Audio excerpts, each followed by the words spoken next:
les mathématiques au collège. Ouh, quelle belle table à repasser.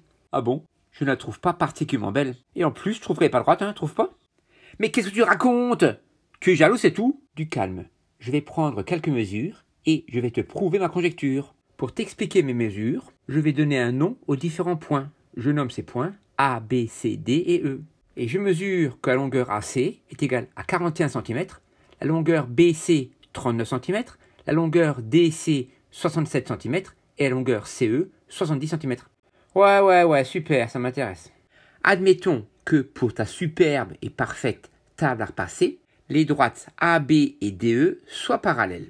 Comme de plus, les droites DB et AE sont séquentes en C, nous pourrions alors appliquer le théorème de Thalès et nous devrions alors avoir que la longueur AC sur la longueur CE est égale à la longueur CB sur la longueur DC est égale à la longueur AB sur la longueur DE. Or, d'une part, la longueur AC sur la longueur CE est égale à 41 cm divisé par 70 cm, qui est environ égal à 0,586 arrondi au millième près. D'autre part, la longueur BC divisée par la longueur DC est égale à 39 cm divisé par 67 cm, qui est environ égal à 0,582 arrondi au millième près. Ainsi, le résultat de AC divisé par CE est différent, n'est pas le même que le résultat de BC divisé par DC. Ça, c'est pas normal, car en appliquant le théorème de Thalès, ces deux rapports devraient être égaux. Et donc, l'hypothèse que les droites AB et DE sont parallèles ne peut pas être vraie. Sinon, les rapports seraient égaux.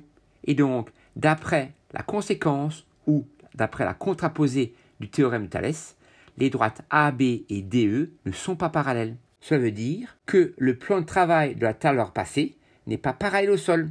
Mais ne sois pas triste, tu peux quand même la trouver belle.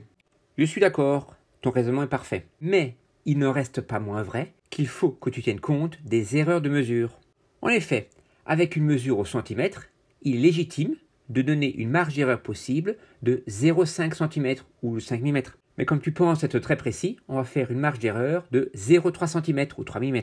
Alors, AC sur CE sera compris entre 40,7 sur 70,3 et 41,3 divisé par 69,7. Donc approximativement entre 0,5789 et 0,5926. De plus, CB sur DC sera compris entre 38,7 divisé par 67,3 et 39,3 divisé par 66,7, c'est-à-dire entre 0,5750 et 0,5893. L'intersection de ces intervalles n'est pas vide.